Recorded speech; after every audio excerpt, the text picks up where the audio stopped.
nakarating dito sa atin. Hello? Ano, mabati kayo? Ganito ang mangyayari sa inyo kapag hindi nyo alam kung saan po kayo pupunta, lalo na kapag nagabihan na kayo sa kakahanap buhay at kakahanap ng tulugan.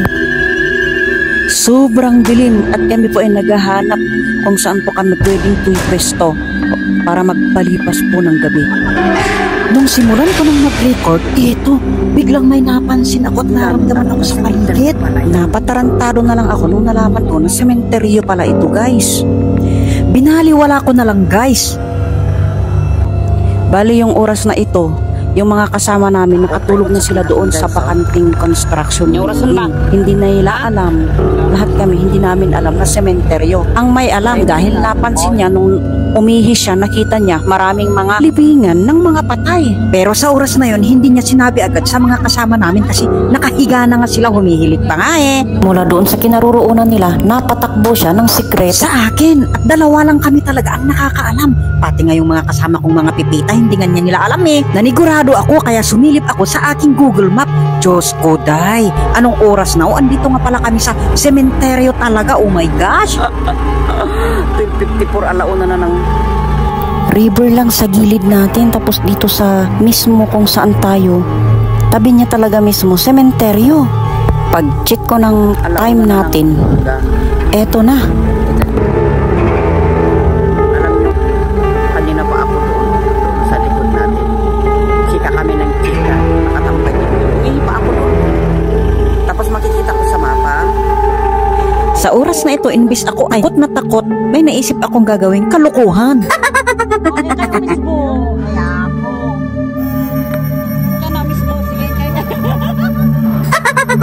Nagkataon yung mga pipita kong kasama, nag-jingle sila. Kaya sabi ko, sige, mag-jingle muna kayo ha. Pero hindi pa nila alam na sementeryo ito.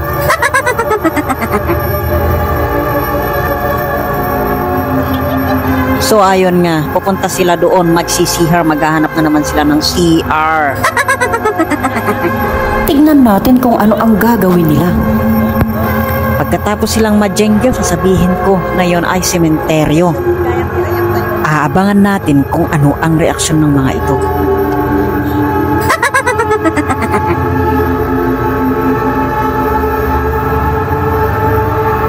Sementeryo pala to.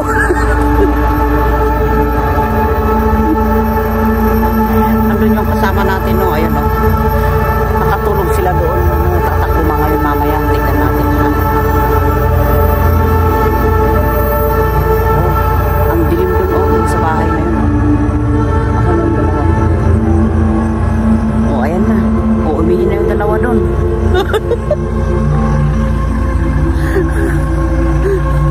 Putik. Oh, diba? Grabe, lakas ng tawa ko. Habang ako'y nagre-record, napansin ko, parang may dumaan sa aking likod, malamig na hangin.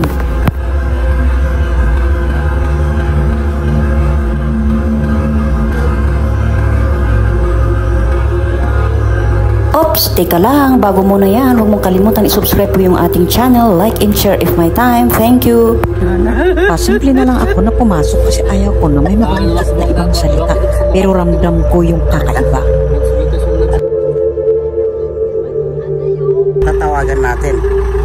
Tawagan natin, ha?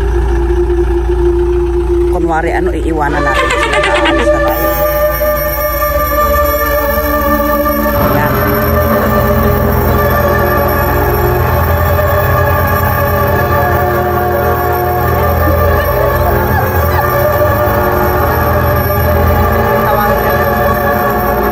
Eto, mukhang nakahalata na rin yung dalawang pipita kong kasama na sementeryo pala ito.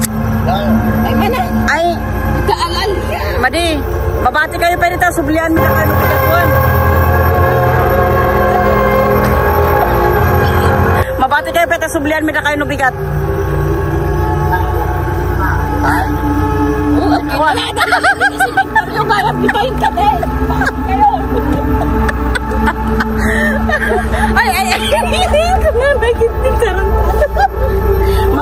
Mabati kayo pa rito, sublihan mo na kayo ng bigat.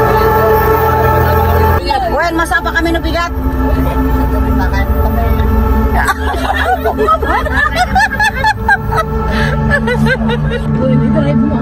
Anak kunwari nga tumaray tayo. Ito mo kaniyo.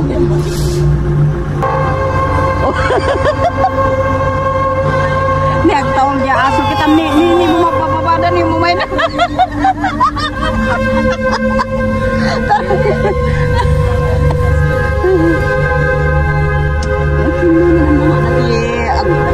Sumabot. Ayan, abante na tayo.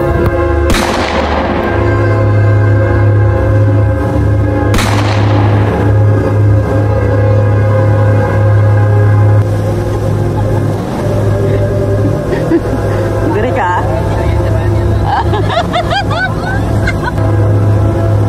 Oh. Ay, bandil na kayo.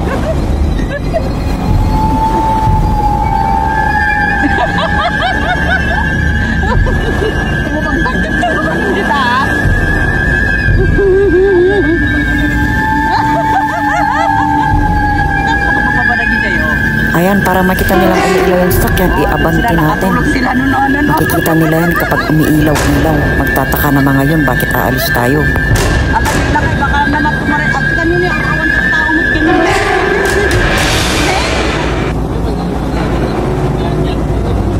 Nasiligtiri yung mag-ayam tayo.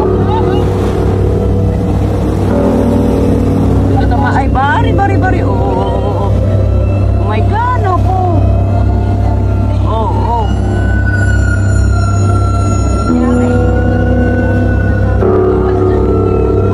Doon sila, oh. Ada tao dito ako. Ready tayo lang.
Sino? Ito na ang first owner, si Max. Bilis tumakbo, takot sa multo. Nakatikin, makata mo na, uy. Makata mo.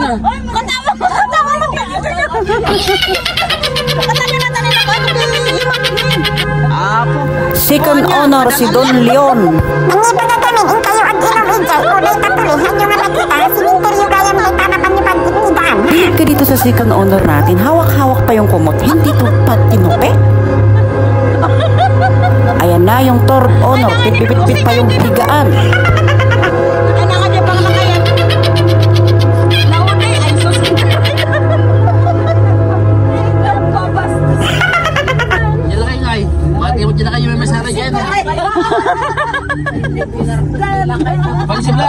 Sublihan nyo. Sublihan dyan lakay. Aba, amoy bagbagatan na ako mabutang dingi magbae ko lang. Ano na magkana? Talaga?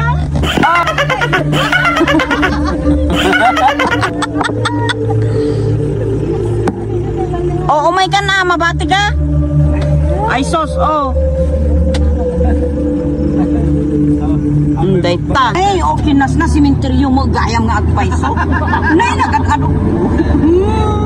Lagi namin pinipaking nga na. Lumabas kami apo.